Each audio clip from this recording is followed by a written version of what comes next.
Hello friends, இன்றைக்கும் ரொம்ப வித்தியாசமான ஒரு ரெசிபியோடு வந்திருக்கேங்க. பச்சை பயிரும் பீட்ரூட்டும் வச்சு ரொம்ப ரொம்ப டேஸ்ட்டான ஒரு ரெசிபி.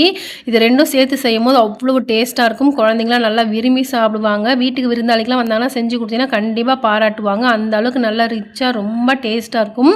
இப்போ வாங்க எப்படி செய்யணும்னு பார்க்கலாம். ஒரு பாத்திரத்தில் 1 கப் அளவுக்கு பச்சை பருப்பை சேர்த்துக்கலாம். சேர்த்துட்டு இது நல்லா கழுவிக்கோங்க. இப்போ நான் கழுவிட்டு வந்துடுறேன். இந்த அளவுக்கு நல்லா கழுவுனதுக்கப்புறமா இதில் ஒரு 1 1/2 கப்பு போல் தண்ணி சேர்த்து இது நைட்டே ஊற வச்சுக்கலாம். இப்போ இது ஊறட்டும், இருக்கட்டும். இப்போ பாருங்கள் நல்லா ஊறிடுச்சு. இது நான் முன்னாடி ஊற வச்ச பயிறு, அதனால் நான் எடுத்து காட்டுறேன். இது நல்லா ஊறிடுச்சு. இதை தண்ணியை வடிச்சிடலாம். இவ்வளோ தண்ணி நமக்கு தேவைப்படாது. தண்ணியை வடிச்சிட்டு நம்ம குக்கரில் சேர்த்துக்கலாம்.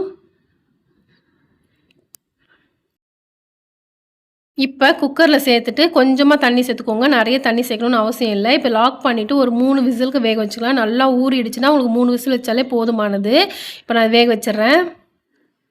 இப்போ அந்த டைமில் நம்ம பீட்ரூட் தோலெல்லாம் சீவிக்கலாம். தோலெல்லாம் சீவிட்டு பீட்ரூட் நம்ம திருவி எடுக்க போகிறோம். பச்சை பயிறு நம்ம நார்மலாக சுண்டல், பாயாசம் அந்த மாதிரி தானே செய்வோம். இந்த மாதிரி செஞ்சு பாருங்கள். இந்த பீட்ரூட்டோடு சேர்த்து சாப்பிடும்போது அவ்வளோ டேஸ்ட்டாக இருக்கும்.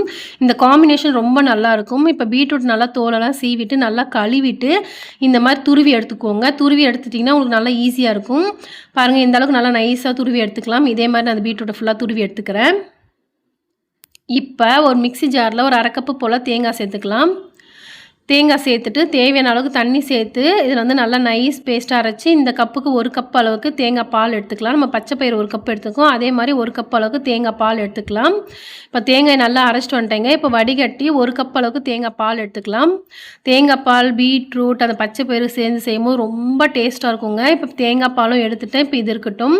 கடாயில் ஒரு 2 கைப்பிடி நிறைய வேர்க்கடலை சேர்த்து நல்லா ஃப்ரை பண்ணிக்கலாம். நீங்கள் வறுத்த வேர்க்கடலேருந்து அப்படியே யூஸ் பண்ணிக்கோங்க. என்கிட்ட பச்சை வேர்க்கடலை தான் இருந்துச்சு, அதனால் நான் வறுத்துக்கிறேன். இப்போ நல்லா வறுப்பட்டுருச்சு. இப்போ இதை ஆற வச்சுக்கலாம். அதே கடாயில் 2 டீஸ்பூன் அளவுக்கு நெய் சேர்த்துக்கோங்க. நெய் நல்லா சூடானதுக்கப்புறமா நம்ம துருவி வச்சுக்க பீட்ரூட்டு சேர்த்துக்கோங்க. பீட்ரூட் சேர்த்துட்டு பீட்ரூட் உள்ள பச்சை வாசனை போகிற அளவுக்கு நல்லா வதக்கி எடுத்துக்கோங்க. ஏன்னா பீட்ரூட் ஒரு மாதிரி பச்சை ஸ்மெல் இருக்கும். ஸோ அது போகிற அளவுக்கு நல்லா வதக்கி எடுத்துக்கோங்க. இந்த அளவுக்கு நல்லா வதங்கணும். இப்போ இந்த அளவுக்கு நல்லா வதங்கினதுக்கப்புறமா நம்ம வேக வச்சோம் பார்த்திங்களா பச்சை பயிறு, பாருங்கள் நல்லா வெந்திருக்கு. இப்போ அந்த தண்ணியோடய சேர்த்துக்கலாம். நான் தண்ணி அளவாக தான் ஊற்றி வேக வச்சேன், அதனால் அதோடு சேர்த்துக்கிறேன். இப்போ பச்சை பயிறு சேர்த்துட்டு நல்லா அப்படியே மசிச்ச மாதிரி விட்டுருங்க. ரொம்ப குழன்னு மசிச்சிடாதீங்க. அது நம்ம மென்று சாப்பிடும்போது தான் ரொம்ப டேஸ்ட் நல்லாயிருக்கும். இந்த அளவுக்கு நல்லா மசிச்சு விட்டால் போதும். ஒரு குழிக்கரண்டி வச்சு கூட நீங்கள் லைட்டாக மசிச்சு விட்டுக்கோங்க. ரொம்ப குழன்னு ஆக்கிட வேண்டாம். ஏன்னா நம்ம இப்போ தேங்காய் பால் ஊற்றி வேறு வேக வைப்போம். ஸோ அப்போ இன்னும் அது குழன்னு ஆகிடும். அதனால் ஓரளவுக்கு மசிச்சு விட்டுட்டு 1 கப் அளவுக்கு தேங்காய் பால் சேர்த்துக்கலாம். தேங்காய் பால் சேர்த்துட்டு நல்லா கலந்து விட்டுக்கோங்க. இப்போ இது கூட ஒரு 5 10 நிமிஷம் போல் வேகட்டும். இப்படி தேங்காய் பாலில் செய்யும்போது ரொம்ப டேஸ்ட்டாக இருக்குங்க. நல்ல ரிச்சான ஒரு டேஸ்ட் கிடைக்கும் நமக்கு. உங்களுக்கு தேங்காய் பால் வேண்டாம் அப்படின்னா நீங்கள் நார்மல் பால் கூட சேர்த்துக்கலாம். அப்படி இல்லைனா தேங்காய் பூ கூட சேர்த்துக்கலாம். இப்போ அது வேகட்டும். வேர்க்கடலை தோலெல்லாம் எடுத்துகிட்டு வச்சுருக்கீங்க. அது ஒரு மிக்ஸி ஜாரில் சேர்த்துட்டு கொஞ்சம் குறப்பாக அரைச்சிக்கலாம். பாருங்கள், இந்த அளவுக்கு குறப்பாக அரைச்சிக்கோங்க. இந்த வேர்க்கடலை அங்கங்கே இருக்கணும். அப்போ தான் நம்ம கடிச்சு சாப்பிடும்போது ரொம்ப நல்லா டேஸ்ட் கொடுக்கும். இந்த பீட்ரூட்டு, பச்சை பயிறு, இந்த வேர்க்கடலை எல்லாம் சேர்த்து சாப்பிடும்போது ரொம்ப டேஸ்ட்டாக இருக்கும். உங்களுக்கு வேர்க்கடலை வேண்டாம்னா நீங்கள் முந்திரி பருப்பு, பாதாம், பிஸ்தா அந்த மாதிரி கூட நீங்கள் சேர்த்துக்கலாம். இப்போ தேங்காய் பாலும் பாருங்கள் நல்லா ட்ரை ஆகிடுச்சு.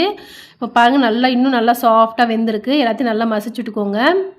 இப்போ இந்த அளவுக்கு நல்லா கலந்து விட்டதுக்கு அப்புறமா இதில் இனிப்புக்கு நாட்டு சக்கரை சேர்த்துக்கிறேங்க. நான் ஒரு 4 ஸ்பூன் அளவுக்கு நாட்டு சக்கரை சேர்த்துக்கிறேன். 2 ஏலக்காயும் தட்டி சேர்த்துக்கிறேன். நாட்டு சக்கரை சேர்த்ததும் லைட்டாக இலகி வருங்க. ரொம்பலாம் தண்ணி விடாது, லைட்டாக தான் இலகி வரும். அதையும் ஒரு 5 நிமிஷம் போல் நல்லா கலந்து விட்டுக்கலாம்.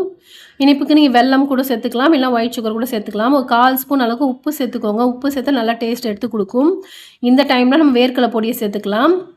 வேர்க்கடலை சேர்த்திங்கன்னா நல்ல டேஸ்ட்டு கொடுக்குங்க. ரொம்ப ரொம்ப ரிச்சாக நல்ல டேஸ்ட்டாக இருக்கும். மென்று சாப்பிடும்போது அவ்வளோ டேஸ்ட்டாக இருக்கும். எல்லாம் சேர்த்து ஒன்றா கலந்து எடுத்தால் ரொம்ப ரொம்ப டேஸ்ட்டான பீட்ரூட், பச்சை பயிறு, வேர்க்கடலை ஸ்வீட் ரெடிங்க. குழந்தைங்களாம் செஞ்சு கொடுங்க, கண்டிப்பாக விரும்பி சாப்பிடுவாங்க. ரொம்ப வித்தியாசமான ஒரு ரெசிபி. பிடிச்சிருந்தால் சப்ஸ்கிரைப் பண்ணுங்கள். தேங்க்ஸ் ஃபார் வாட்சிங்.